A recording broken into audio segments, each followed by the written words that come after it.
para ir empezando quisiéramos conocer, digamos, siendo que el título es el análisis como experiencia, efectos de la práctica clínica en la persona del analista, quisiéramos conocer su experiencia o qué la llevó a trabajar esta temática en particular.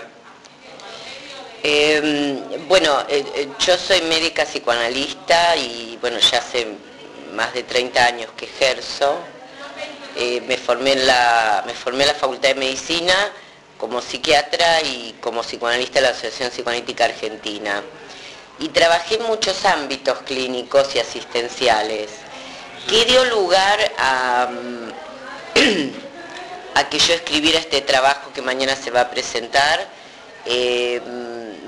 Fue una coyuntura particular de mi experiencia, de los trabajos que estaba realizando y del país. Yo le comentaba a Carlos Aviv que esto había surgido en el marco de la crisis del 2001 en la Argentina.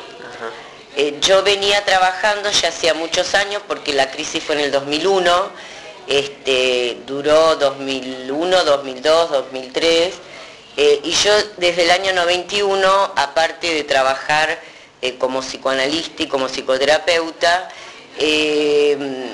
venía trabajando en el Hospital de Clínica José de San Martín en Capital Federal, en un grupo de atención primaria médica.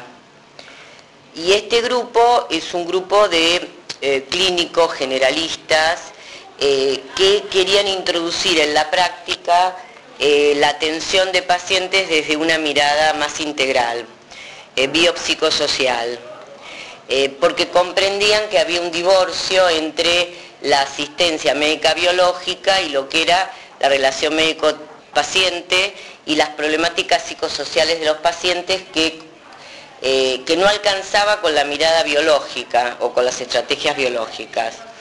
Y ahí me convocaron, hicimos un grupo de trabajo muy unido, en donde, yo fundamentalmente trabajaba en la formación de médicos de atención primaria en los aspectos más integrales, biopsicosociales.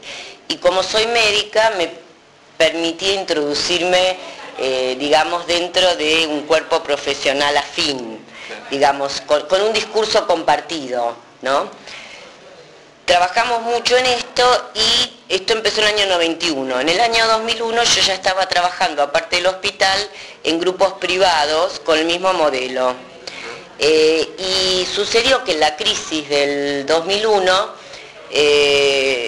los pacientes estaban, como en una situación cuasi traumática. Mucha gente consultaba a atención primaria, a guardias, a atención programada de la salud, fundamentalmente a clínicos, pediatras, ginecólogos, generalmente el área que constituye la atención primaria, y estaban con patologías sumamente complicadas, patologías funcionales, patologías que no provenían solamente de una problemática infecciosa o degenerativa. Había una marcada situación de tipo psicológica imperando, que estaba de alguna manera contaminada y potenciada socialmente. A medida que esto fue transcurriendo, íbamos viendo que la gente se atendía y se quedaba sin prepago, porque estaba desempleada, y entonces gente que pertenecía a niveles medios y de inserción social en buenas condiciones, porque estábamos hablando fundamentalmente de clase media y a veces hasta de clase media alta, entraba como a quedarse sin los prepagos, y las consultas con los médicos eran la última consulta porque se quedaban sin cobertura.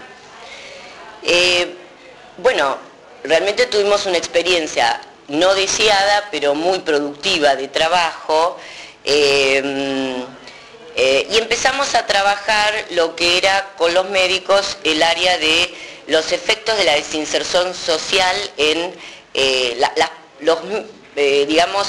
la ciudadanía que se quedaba fuera del sistema, lo llamábamos.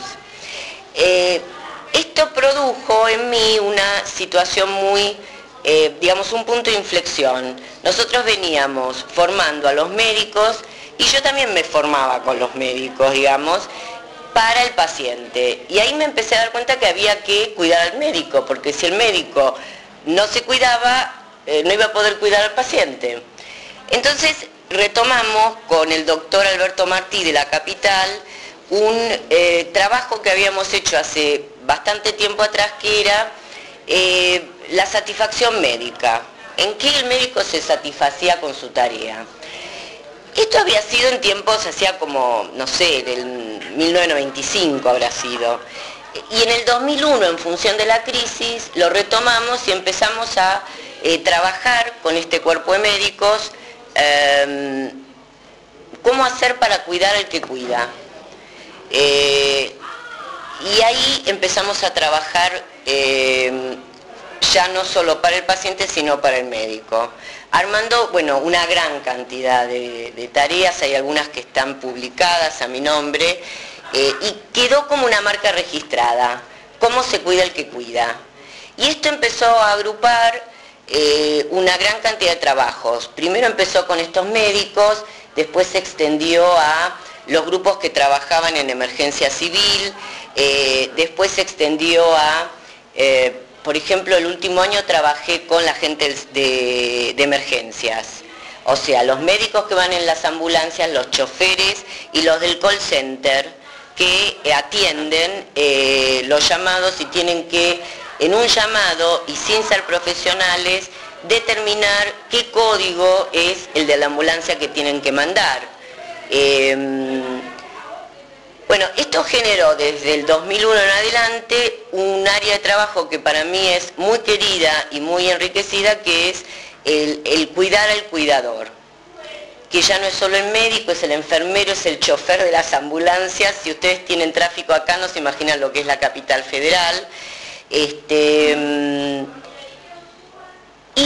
en un momento determinado, yo creo que esto debe haber sido, espérate que me ubicará, 5 o 6 años atrás, empecé a pensar que mucho iba para el resto, pero que pasaba en la casa propia.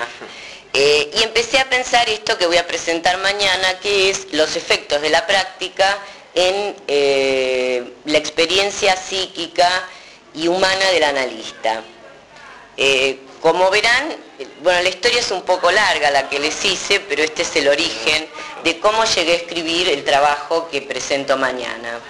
Y fue un trabajo muy rico, porque yo estaba con esta idea de cómo se cuidan los que cuidan, llevando un poquito esta pregunta al propio grupo profesional de psicoanalistas, pero venía trabajando otro tema en mi consultorio, que era tratar de ver cómo catalogar o cómo categorizar las intervenciones que yo hacía con cada paciente.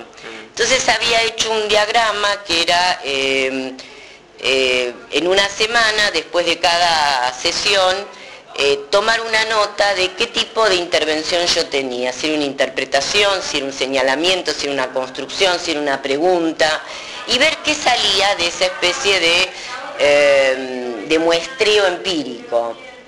Después de realizar ese trabajo, que tuvo un objetivo, me di cuenta que yo nunca había pensado que uno tenía una experiencia muy particular de conectarse con diferentes personas, con diferentes problemáticas, con diferentes maneras de conectarse, con diferentes personalidades, y uno no era un aparato, un robot que respondía igual, y que no había escuchado observaciones acerca de lo que era el día de vida de un psicoanalista después que 10 pacientes u 8 pacientes pasaban por su consultorio, por su vida, por 8 horas de su trabajo y por su cabeza y sus afectos.